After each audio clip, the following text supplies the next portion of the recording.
Hey you guys, let's get comfortable, sip some tea, have some coffee, whatever time of the day it is, have a smoothie, do some juicing. Let's talk about something today.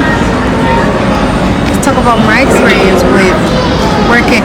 Let's talk about my experience working with Opcity. Was it trash or did it make me some bags? And in this video, I'm gonna be talking about that experience. In all reality, everything happens for a reason. I find positivity on anything that happens. By the way, I'm at the mall doing this video. Yes, I am hella bold. There's people walking by. Oh well, let it be. Let me take this up because I feel just keep it. But anyway, before I start rambling, let me talk about that experience. I'm gonna make it quick and easy, and I don't want to deter anybody from giving it a try. So I want to talk about the positive first.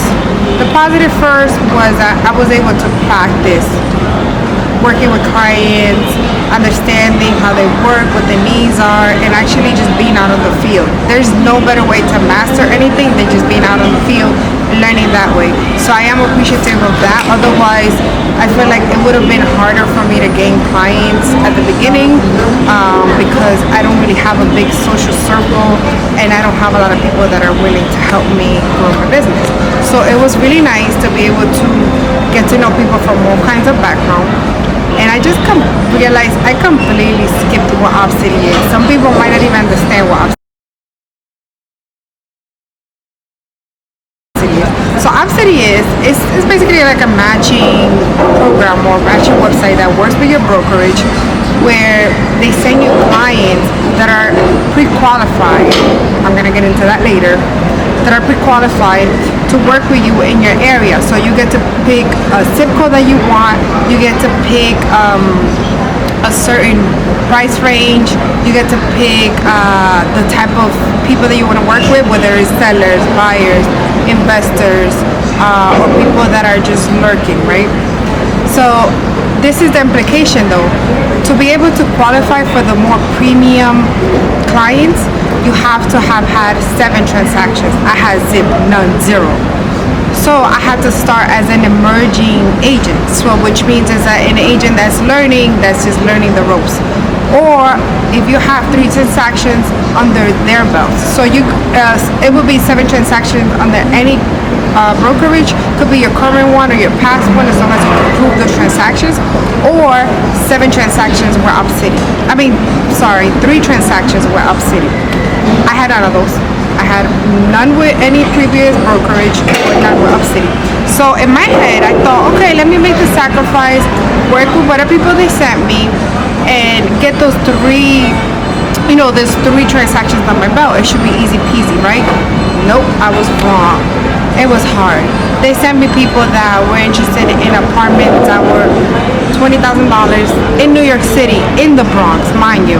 And there was one particular apartment in the Bronx I was selling for $29,000. And I think the reason why that apartment was selling for that low is because the area that it was in, and et cetera, et cetera, et cetera, et cetera. For different reasons. I don't have to necessarily get into that. And not just the area, I guess they just wanted to sell it quickly, even though it didn't sell quickly. So because there was this one apartment that was $29,000 in the Bronx, it made a lot of people feel like there was a huge inventory of those type of apartments. Sorry, bear with me, there's gonna be noise, we're in a public place. But anyway, so it made people feel like they're going to be, in this public place, in this, my brain is like all scattered right now. I'm getting nervous when people are watching me walking by. But anyway, your girl has to make this work, okay?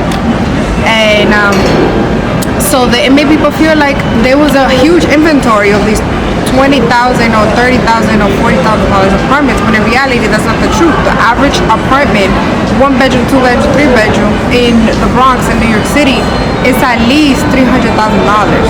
At least. And that's not even in pristine or luxury, it's just a regular apartment. So it's not even in pristine standing. So I made a lot of these clients feel like that. So, and then I had a few that were cash buyers. I had like 2 or 3, which is awesome. I'm like, oh, it's cash buyers. It should be an easy transaction. No, it's co-ops. Co-ops in the Bronx It's so weird. Which, you know what? Now this inspires me to do a video talking about that experience. Like doing clubs in the Bronx is experience all of it all. It's like a whole different ball game, and I have stories to tell.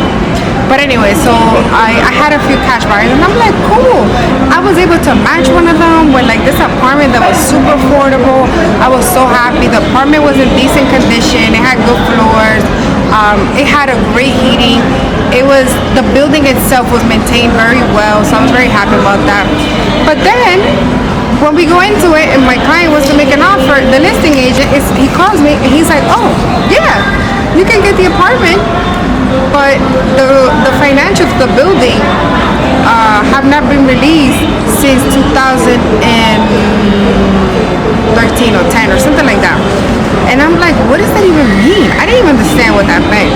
So apparently it was just the standing of the apartment, of the building itself. So the building could have been going in foreclosure. We wouldn't know because there's no financials. So what I did was, what a good agent would do, I put my client to contact an attorney so that the attorney could let them know what that meant and the implications that could go into something like that. Sorry I keep looking out, but you know, people walk by and they look at me, I look at them. But yeah, so that was crazy. So I lived in Queens. I was working in the Bronx because I knew I was moving upstate. So I thought, let me make the sacrifice now. I'm going to be moving upstate in a few weeks or a few months. I don't want to leave my clients hanging and drying for me to have to come from upstate all the way to Queens.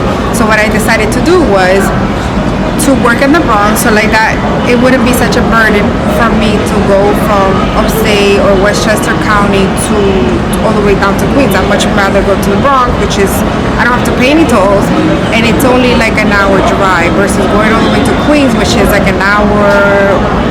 It could be 2 hours. So it could be somewhere between an hour and 2 hours. Who knows, depending on the traffic, right? I spent like $500 in tolls. Let's not talk about the gas. Let's not talk about the wear and tear and put in my car going up from Queens to the Bronx a few times a week. Mind you, it was fun to feel like I'm out in the field, I'm doing my thing, I'm learning the business. It was awesome. That aspect of it was really, really awesome. So I don't regret it, I guess, because now I'm not so like scared, like, oh, you know, to show a property or to, I understand clients, I understand buyers. That gave me a lot of experience because like I said, I got to work with a lot of different people. I see for a lot of different things. Most of them were apartments. They did send me one that was like a three family for like $800,000. I was like, oh, I hit a gold mine. I'm so hype about that. Yes, that gold mine. They wanted a house that was in great condition, but it had a bunch of violations. So it was impossible to buy that. I don't know how long that thing is going to be sitting in the market unless they really find an investor that's a cash buyer and is willing to take all this risk and pay for. So Opcity, for a new emerging agent, as they call it, is not the way to go. It ain't hot. It ain't work for me. And I don't recommend it for anybody unless you have all this time to spare and all this money to spare and just, you know, just want to get your feet wet. Cool. But they don't really send the best clients, unfortunately.